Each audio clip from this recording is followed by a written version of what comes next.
मित्रांनो, आज माझ्या घराच्या जवळपासच स्नेक रेस्क्यूसाठी कॉल आला होता आणि मीही घरी असल्यामुळे लगेच तिकडे पोचलो. तिकडे पोचल्यावर ते बोलले की हा साप ड्रमच्या मागे लपून बसला आहे.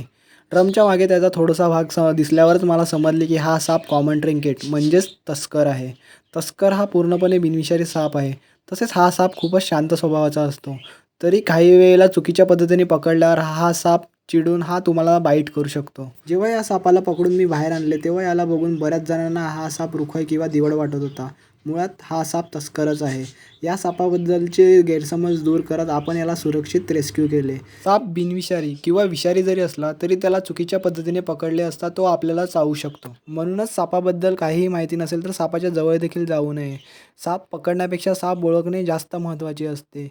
कारण साप जरी विषारी किंवा बिनविषारी असला तरी पण त्याच्या प्रकाराप्रमाणे, त्याच्या मूडवर तसेच त्याच्या रेंजवरही बऱ्याच गोष्टी अवलंबून असतात.